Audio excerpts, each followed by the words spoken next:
며칠 전에 선밸리에 있는 한 미국 교회에서는 세계 각국에서 온 5,000명의 목회자들이 모여서 역사상 최대의 위기를 맞고 있는 기독교 교회의 위기에 대하여 논의하는 세미나가 열렸다고 합니다.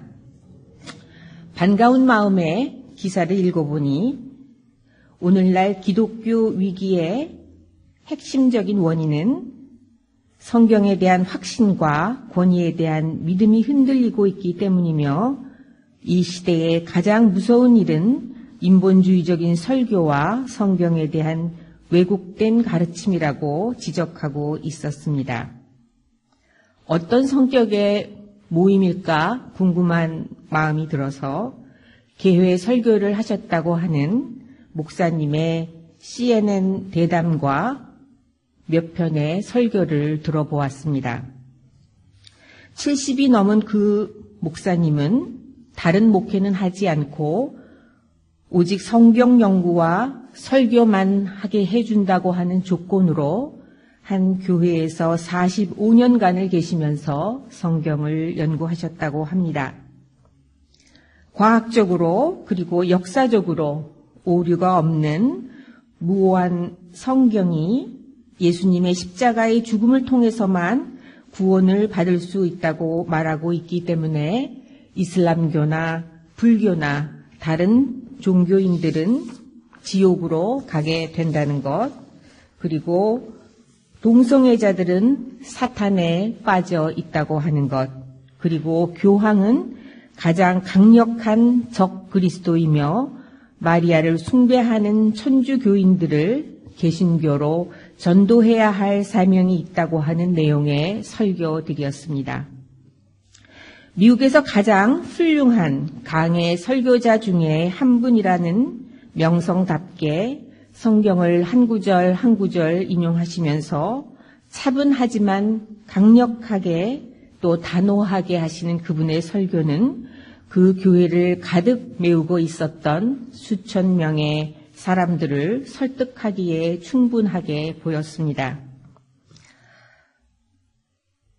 아주 오랜만에 과거에 제가 처음 교회를 다니기 시작했었을 때에 듣고 배웠던 내용의 익숙한 설교를 차분하게 들으면서 새길교회가 외부 사람들의 눈에는 참 다르게 그리고 이상하게 보이겠구나 하는 생각을 새삼스럽게 해 보았습니다.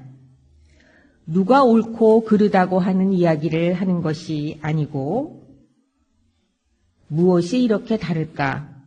왜 나와 우리는 다르게 변해버렸을까 하는 생각을 해 보았습니다.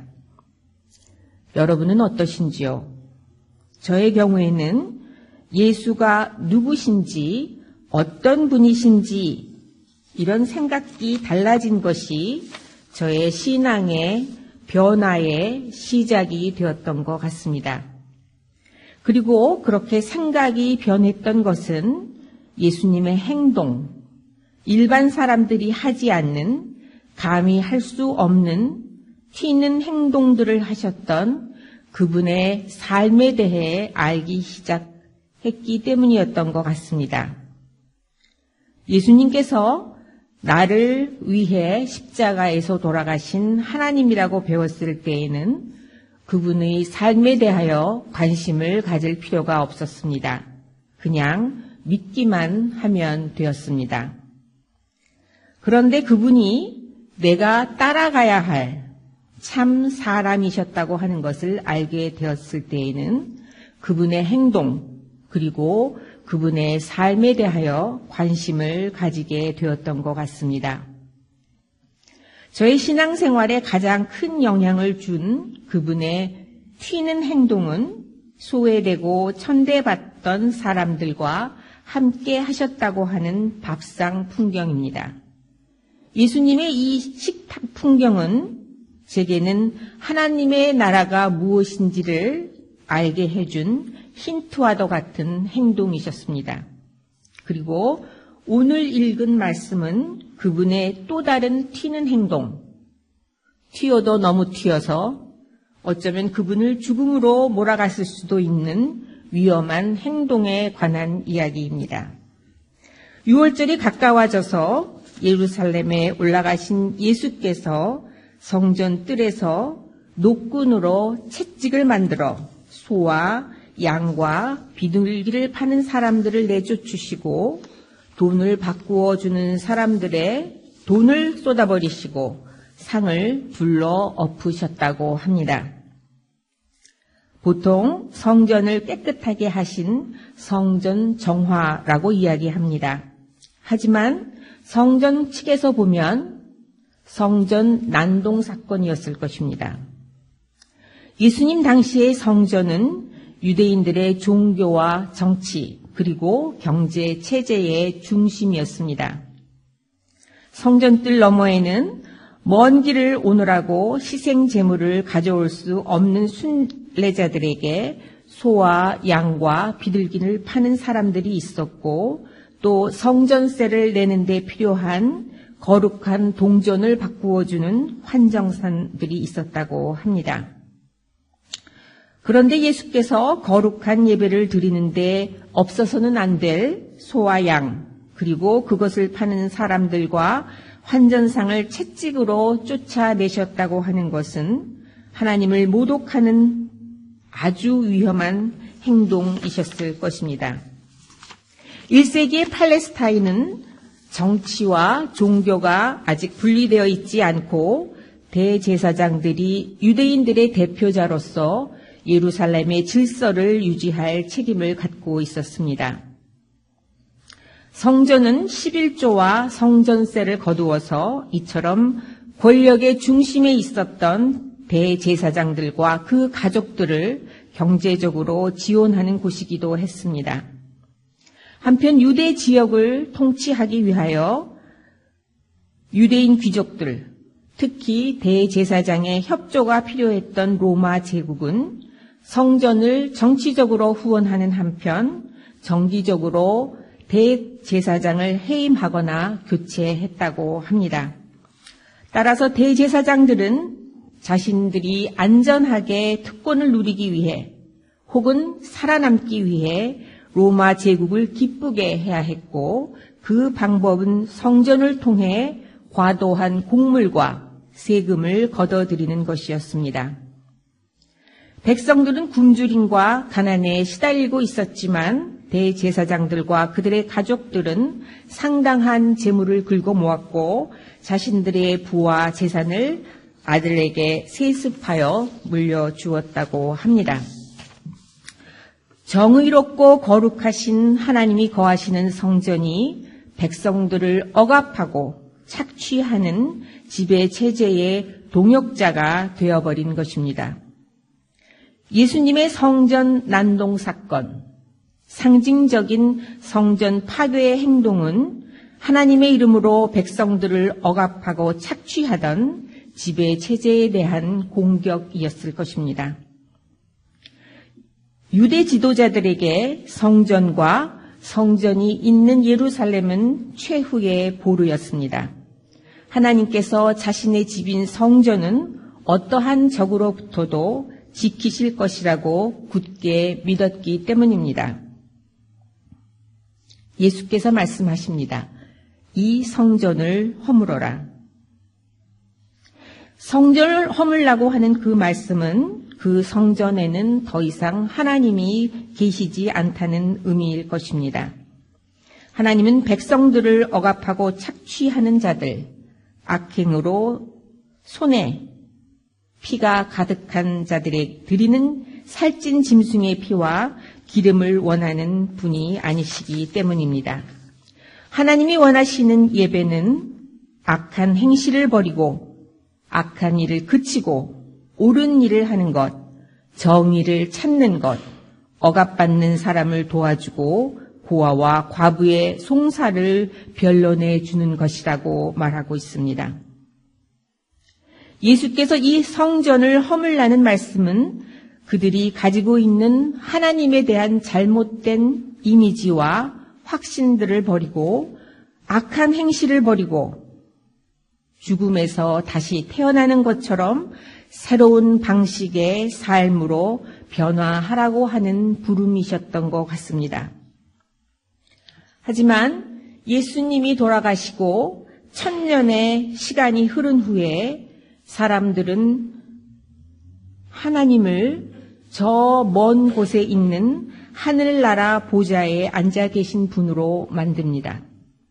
그리고 성전은 파괴되었지만 더 장엄하고 잔인한 교회가 생겨납니다. 우리의 몸이 하나님이 거하시는 성전이라고 생각하시고 하나님께서 직접 통치하시는 하나님의 나라가 내 안에 그리고 우리 가운데에 이루어지기를 꿈꾸시던 예수님은 사람들을 지옥행 혹은 천국행으로 구별해주는 구원열차의 티켓과 같은 존재가 되셨습니다. 또 1000년의 시간이 지난 지금 세상은 별로 변하지 않았고 수없이 많은 교회들이 생겨났습니다. 그리고 우리가 사는 LA에서도 가끔 교회의 난동 사건이 보도되곤 합니다. 목사 측과 장로 측이 예배 중에 헌금 주머니를 쟁탈하기 위하여 몸싸움을 벌이다가 사람이 다치고 경찰이 출동했다거나 양측이 심연의 위험을 느껴 보디가드를 대동하고 예배에 참석한다거나 결국은 한쪽이 교회 자물쇠를 모두 바꾸고 옆 입구에서 자기 편만 교회로 들여보내고 한 발 늦은 다른 쪽은 근처 주차장에 텐트를 치고 예배를 드렸다는 등의 소식입니다.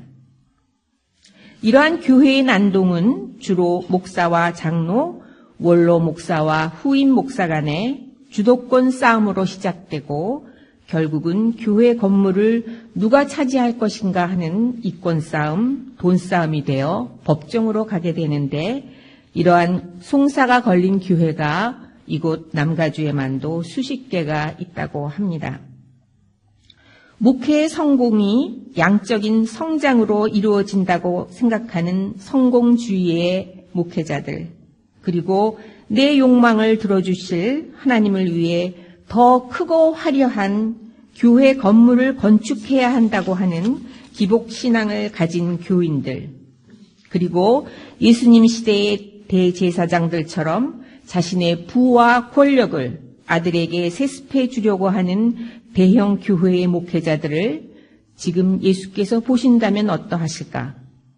어쩌면 다시 한번 노끈으로 채찍을 만들어 교회 난동 사건을 일으키시지는 않을까 하는 생각을 해봅니다. 여러분은 어떤 하나님을 예배하십니까?